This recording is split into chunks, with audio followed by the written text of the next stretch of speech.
बोलना तब सार्थक होता है जब तौल कर आप बोलते हो। मैंने सुना है किसी गांव में एक प्रधान रहता था, पड़ोस में एक राजा रहता था। राजा ने एक महल नया बनवाया, उसका उद्घाटन किया तो सब खास खास लोगों को निमंत्रण दिया। वो गांव का प्रधान भी गया। तो प्रधान से राजा ने पूछा महल कैसा लगा? बोले महल तो अच्छा है पर गेट छोटा है, जब आपकी मृत्यु होगी तो लाश निकालने के लिए गेट तोड़ना पड़ेगा। तो राजा नाराज हो गया। बोले महल के उद्घाटन में आए हो, यहां मृत्यु की बात करने की क्या जरूरत है? बोले हम तो शुरू से लेकर अंत तक सोचने वाले आदमी हैं, बुद्धिमान हैं। तो राजा को गुस्सा ही, कहा इसको जेल में डालो, बेकार आदमी है। जेल में पहुंचा दिया। दोपहर तक जब वो प्रधान जी घर नहीं लौटे तो उनकी प्रधानी नहीं, ढूंढते ढूंढते पत्नी आई। उसने कहा मेरे प्रधान जी कहाँ है? सिपाहियों ने कहा जेल में है। बोले गलती क्या हुई? बोले उन्होंने कहा ये महल तो अच्छा है लेकिन गेट छोटा है, जब राजा साहब मरेंगे इनकी अर्थी उठाई जाएगी तो इसमें निकल नहीं पाएगी, गेट तोड़ना पड़ेगा। तो राजा साहब नाराज हो गए, जेल में डाल दिया। तो प्रधान की पत्नी ने कहा कि अरे प्रधान को घर में भी बोलना नहीं आता, यहां भी सब बात बिगाड़ी। राजा साहब से मुझे मिलाओ, मैं बता देती हूँ। राजा साहब से मिलाया। राजा साहब से कहा राजा साहब इतना अच्छा गेट है, इतना अच्छा महल बना है, आपका धन्यवाद है।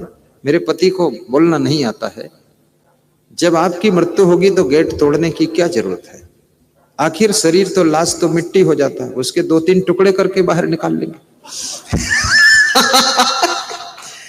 राजा ने कहा ये तो और पागल है पूरी, इसको भी जेल पहुंचाओ। राजा को ज्यादा गुस्सा आ गया। अब प्रधान और उनकी पत्नी दोनों जेल में थे तो शाम तक घर नहीं पहुंचे तो प्रधान का बेटा आया। पता लगाया मेरे माँ बाप कहाँ हैं? तो पुलिस वालों ने बताया जेल में पहुंच गए, ऐसी ऐसी गलती हुई उनसे। तो बेटे ने कहा मुझे राजा साहब से मिलाओ, मेरे माँ बाप को तो घर में भी बोलना नहीं आता, यहाँ क्या बोलेगा, मैं जवाब देता हूँ। बेटे से आया, राजा साहब को धन्यवाद दिया। कहा राजा साहब मेरे पिताजी ने गलती किया है, आप जब मरेंगे आपकी अर्थी उठाना होगा तो ये गेट तोड़ना पड़ेगा, इतना अच्छा गेट है, इतना अच्छा महल, ये गलत बात है, पिताजी को माफ कीजिए। और मेरी माँ, उसके पास तो बुद्धि नहीं है, उसने कहा लाश के टुकड़े करके निकाल लेंगे। अरे इतने महान राजा की लाश के कहीं टुकड़े किए जाते? माँ को भी माफ कीजिए, मैं बताता हूं वो तरीका।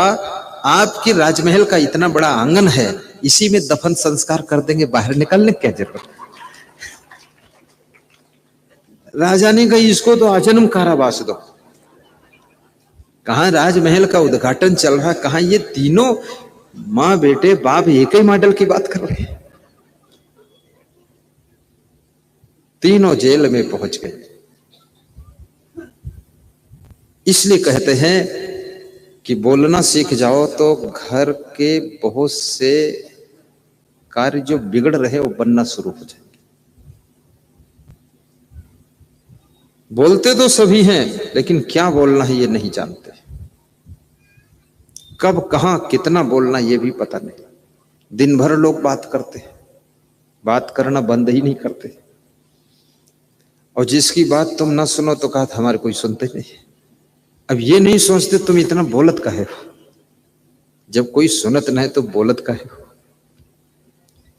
तो कहते बोलेंगे जरूर, तो शिकायत क्यों करते हो कोई सुनता नहीं? क्योंकि इतना सुनने टाइम किसके पास है? जो ज्यादा बोलता है उसकी वाणी की कीमत गिर जाती है। कोयल बहुत कम बोलती है, कभी कभी बोलती है, मौसम में बोलती है, तो आप ध्यान से सुनते हो कि नहीं सुनते?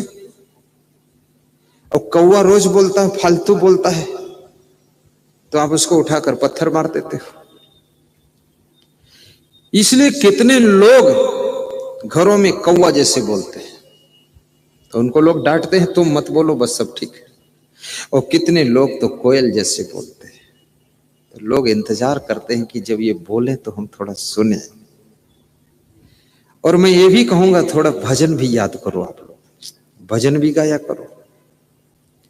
हर महिला को चाहिए अपने पति को एक दो कीर्तन भी सुनाए, और पतियों को चाहिए कि वो भी एक दो भजन गाएं। गुजरात में दाहोद जिले में मेरा सत्संग था, प्रवचन रात में चल रहा था, तो वहां पर रेल के इंजन बनते हैं, रेलवे कारखाना है। तो उसका जो सबसे बड़ा अफसर था, वो पति पत्नी बाहर टहलने के लिए निकले थे। प्रवचन की आवाज सुनी तो आकर के पीछे बैठ गए, सुनते रहे। प्रवचन समाप्त हुआ तो उठकर आगे बैठ गए और मुझसे बोले मैं एक भजन गाऊंगा। तो हमने कहा ठीक है, अब टाइम तो नहीं बचा है। तो बोले तो मेरे घर आओ तो वहां सुनाऊंगा। तो मैंने उनको पधरौनी दे दी और उनके घर गया। तो उन्होंने एक भजन गाया कि बस प्रेम मेरा भरपूर रहे गुरुदेव आपके चरणों में। वो हारमोनियम बजाते थे, उनका बेटा मंजीरा बजाता था, और उनकी पत्नी जो है वो ढोल बजाती थी, तबला जैसे। तो ऐसा गाया है करुणा से कि सब रो पड़े। जितने 20-25 लोग बैठे थे, मेरे भी आंसू आ गए। उनका जब भजन खत्म हुआ तो हमने कहा बस हो गया। बोले अब मेरी वाइफ एक भजन गाएगी। उसने गाया तो उसने तो सबको रुलाकर सराबोर कर दिया। तो मैंने कहा अब रहने दो गाने को, क्योंकि रोने धोना हो पाएगा। तो बोले नहीं नहीं, अभी तो लास्ट में मेरा बेटा भी एक भजन गाएगा। बेटा ने जब गाया है कि जाऊं कहां तज चरण तुम्हारे, निस्दिन तरसत नयन हमारे, उसने सबको रुला दिया। तो हमने कहा आप रेलवे में सर्विस करते, आपकी पोस्ट क्या है? बोले मैं ये लोको कारखाना का सबसे बड़ा अफसर हूं, मेरे अंडर में 20,000 कर्मचारी काम करते हैं। ये जो आपको बुलाकर प्रोग्राम कर रहे थे मेरे कर्मचारी हैं, सोहन पाल जी। लेकिन मैं सत्संग का इतना रसिक हूं कि जैसे फूल खिलता है तो भौरा भागता चला जाता है फूल के पास, ऐसे जहां सत्संग देखता हूं तो मैं निमंत्रण हो न हो मैं जा करके सुनता हूं। अब गुरुदेव जिंदगी भर के लिए न्योता है मेरे यहाँ आते रहना। मैं महाराष्ट्र का मूल निवासी हूँ, बहुत ईमानदार जिम्मेदार हूँ, और बेटे को मैंने सिखाया है कि तू पढ़ पाए या न पढ़ पाए लेकिन भजन तू गाना सीख ले। तो ये भी बहुत बड़ा भक्त है, पढ़ने में भी ठीक है, अफसर नहीं बनेगा तो कर्मचारी बनेगा, लेकिन भक्ति करेगा तो ये महान व्यक्ति बनेगा।